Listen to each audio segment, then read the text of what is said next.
The Conjuring, The Devil Made Me Do It, is a 2021 horror movie. It's directed by Michael Chavez? It's written by David Leslie Johnson McGoldrick. 4 names. It stars a bunch of, oh no, there's a 3 name in here. It stars Patrick Wilson, Vera Farmiga, Roari O'Connor, which I butchered, and Sarah Catherine Hook.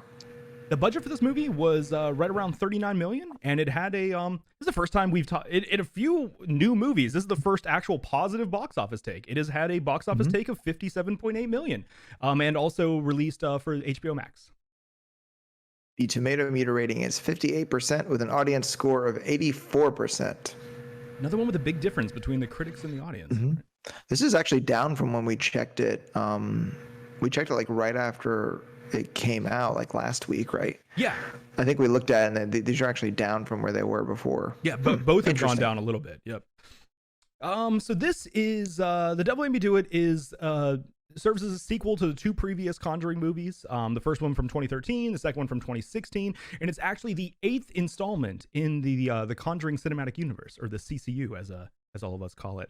So once again, Patrick Wilson and Vera Farmiga reprise their roles as Ed and Lorraine Warren as they investigate the true quote unquote 1981 real life case of Arnie Cheyenne Johnson.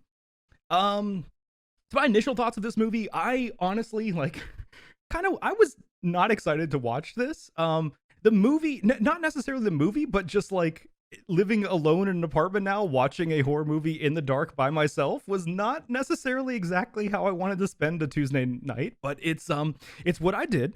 And I think possibly not being super excited going in, and like me being a little bit of a pansy probably took away some of my enjoyment. While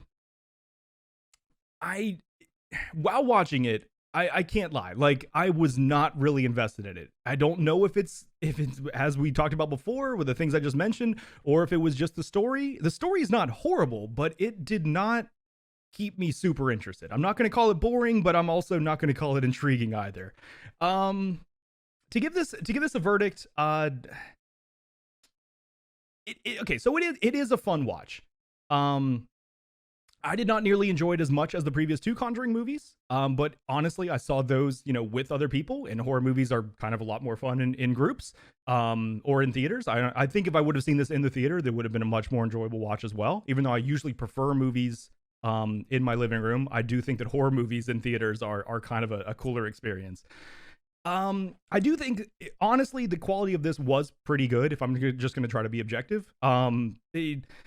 Of course, it has its cheesy moments. I think all horror movies do. I don't know if you can actually do horror movies while completely avoiding cheese. I just don't think that that's possible. And but to give this an honest verdict for a general audience, I do have to go with a no.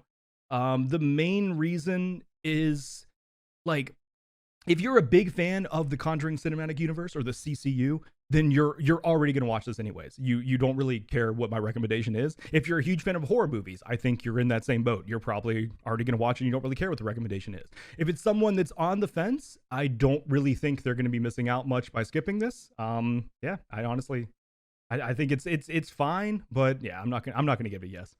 What about you? Man, so I went into this expecting just the most like bizarre, terrifying shit that I'd ever seen, and I thought it was gonna, like, by the end of it, I was gonna be like going to sleep with a gun under my pillow, even though apparently those don't work on poltergeists. And with the lights on all the time, it was totally gonna freak me out. And yeah, I agree with you on the theater thing. Like, the jump scares are always better in the theater because they've just got the big speakers. You're completely engrossed in the film. There's a big ass screen in front of you. There's nothing to distract you unless you're one of those assholes that gets on your phone in the middle of the fucking movie. But I mean, maybe just don't do that, guys.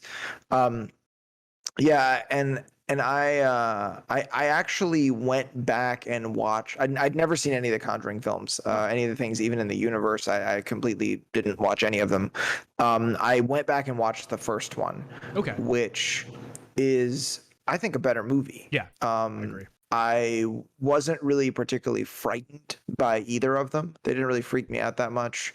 The first one's pretty freaky, especially with the clap game thing. Yeah, Um, that's a cool thing. that's Yeah. there.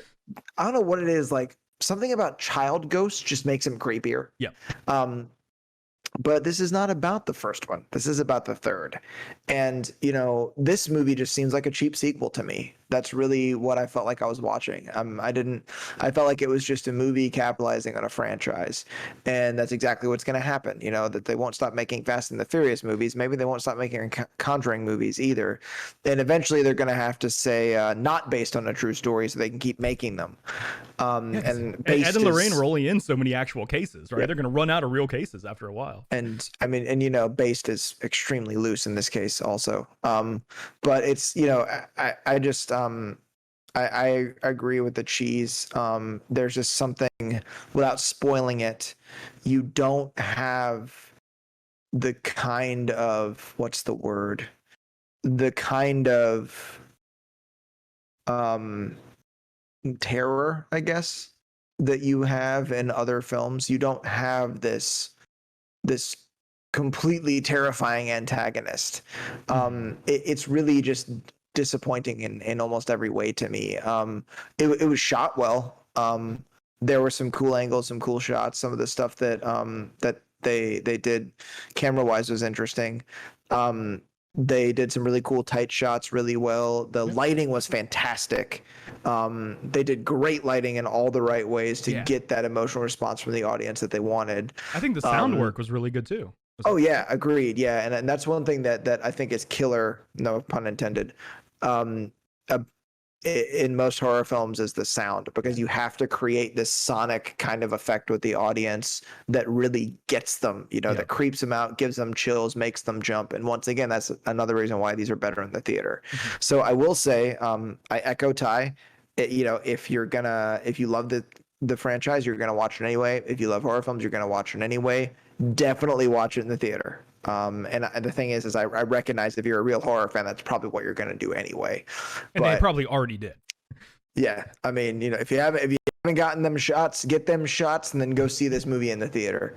That's my advice on it. But for me, with this one, and it's not just that I don't like horror films. I expected that I needed to be scared, and I don't like that. But that's what a horror film's supposed to do in some way or another. I completely forgot about it. I slept fine, you know, the next couple nights. True. And to me, that's a sign of a bad horror film. I'm supposed to be scared. So, like, for this one, I just got to say no. And it's, I promise, it's not bias. I don't like horror films, but I would have given this a good review if I really liked it, or if I thought it was really good. But, you know, it's just, you know, I said there's a couple movies that we've done. I cannot remember a few movies that we've done where I've said it's a bad movie, or a good movie with bad acting, or like a good plot with bad acting. Yep. This is a bad plot. No, this is a decent plot with bad acting. Okay. Yeah. Yeah. Honestly, I could feel that. I think that's fair. You did allude to it, that there are easy ways to kind of spoil this. There are some things that don't really come in until Act 3. So this little guy over here, he's definitely got something to say about this movie. Terry, you want to spoil it? Okay, yeah, we're ready. Let's get him out of here. Let's do this. Okay.